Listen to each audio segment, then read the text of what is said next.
Assalamualaikum warahmatullahi wabarakatuh. Apa kabarnya anak ibu guru yang solih dan solihah? Insya Allah sehat semua ya. Baiklah, untuk hari ini pelajaran bahasa Indonesia kita sudah memasuki tema 5 ya. Untuk semester ganjil ini insya Allah sampai tema 5E. Untuk hari ini kita langsung saja ibu persingkat untuk subtema 1, 2, dan 3 karena materinya sama, yaitu pada intinya kita akan membahas tentang teks non-fiksi ya. Apa sih teks non-fiksi itu?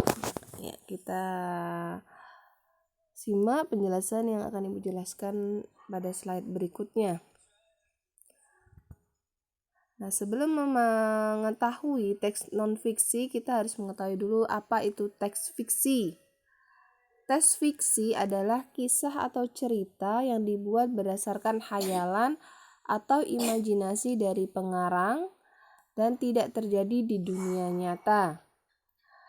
Contoh dari teks fiksi adalah cerpen, novel, roman ya, itu termasuk teks fiksi ya. Teks fiksi adalah khayalan atau imajinasi. Nah, sekarang apa sih teks non-fiksi itu? Pengertian dari teks non-fiksi adalah teks yang berisi informasi berdasarkan fakta atau kenyataan. Teks non-fiksi dapat kita temukan dalam sebuah artikel surat kabar atau majalah. Contoh dari teks non-fiksi adalah esai, jurnal tentang sejarah atau ilmiah, atau bisa saja biografi dari seorang dan karya sastra seseorang.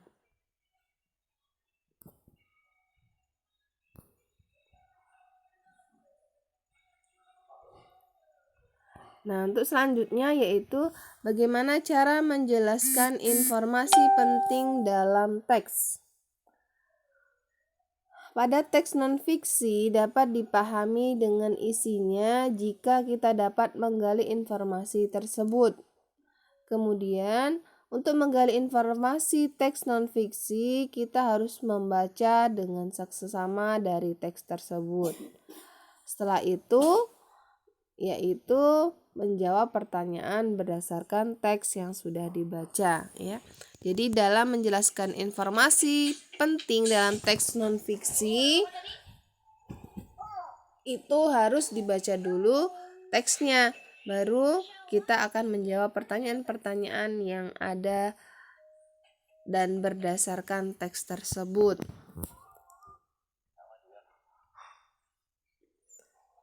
Nah, ciri-ciri dari teks non-fiksi yaitu yang pertama ditulis dengan bahasa formal atau resmi ya, baku ya. Itu untuk ciri pertama. Yang kedua yaitu bahasanya denotatif atau menggunakan makna sebenarnya. Yang ketiga itu disusun berdasarkan fakta. Dan yang keempat ditulis secara urut atau sistematis. Nah, ciri yang kelima yaitu merupakan temuan baru atau penyempurnaan dari temuan lama. Jadi ada 5 ciri pada teks non-fiksi. Baiklah, kita sama-sama mencoba menyimak contoh teks non-fiksi pada halaman 96.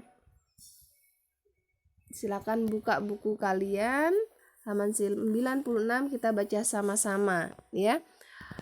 Pada halaman 96 itu ada teks non-fiksi dengan judul Metode Penangkapan Ikan. Tahukah kamu bahwa di laut juga terdapat ekosistem? Ekosistem laut dapat terdiri atas terumbu karang, ikan kecil, ikan besar, fitoplankton, dan zooplankton. Ekosistem tersebut membuat kehidupan di laut seimbang. Manusia dapat memanfaatkan sumber daya alam yang ada di laut dengan bijak untuk memenuhi kehidupan sehari-hari. Di sisi lain, ada beberapa orang yang telah melakukan kegiatan yang merusak ekosistem laut. Tahukah kamu kegiatan apa yang dimaksud? Pada umumnya, nelayan menangkap ikan di laut untuk dijual serta memenuhi kebutuhan sehari-hari. Proses mencari ikan tersebut umumnya menggunakan jala, harpun, tombak, dan alat pancing. Akan tetapi ada juga nelayan yang menangkap ikan menggunakan pukat harimau. Nah, itu beberapa contoh teks non-fiksi ya. Untuk selanjutnya silakan kalian baca pada paragraf ketiga dan keempat ya.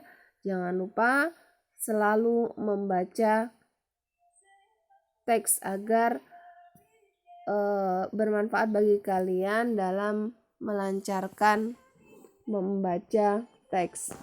Nah, setelah kita membaca teks yang berjudul Metode Penangkapan Ikan, maka bisa kita ambil intinya bahwa teks tersebut menjelaskan bagaimana cara-cara dalam penangkapan ikan yang sesuai dengan aturan ya, agar tidak merusak ekosistem laut.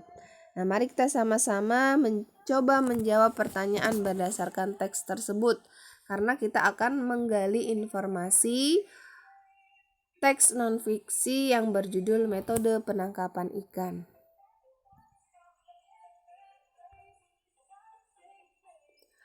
Nah, tadi sudah Ibu jelaskan bahwa dalam menemukan informasi sebuah teks itu harus menjawab beberapa pertanyaan-pertanyaan yang berdasarkan teks. Nah, di sini Ibu akan memberikan 2 pertanyaan untuk menggali informasi.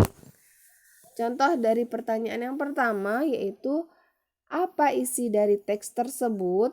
Maka jawabannya adalah teks tersebut berisikan tentang cara-cara penangkapan ikan yang sesuai dengan aturan agar tidak merusak ekosistem dalam laut, ya. Itu. Kemudian ada pertanyaan yang kedua, mengapa penggunaan pukat harimau dapat merusak ekosistem? Karena dengan menggunakan pukat harimau dapat menangkap ikan kecil, ikan besar, dan terumbu karang. Sedangkan ikan yang harus dijaring adalah ikan besar. Sebab ikan kecil itu dibiarkan hidup agar berkembang biak dan tumbuh, ya.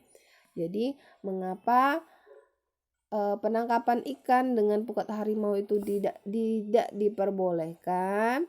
Karena dapat menjaring atau ikan kecil juga akan tertangkap semua. Sedangkan yang kita perlukan kan hanya ikan besar saja.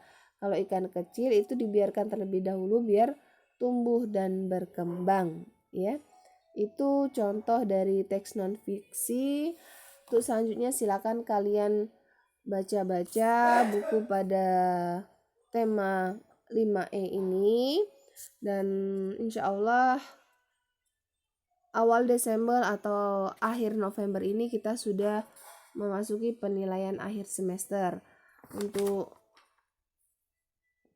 penilaiannya silakan kalian belajar lagi agar mendapatkan nilai rapot yang maksimal.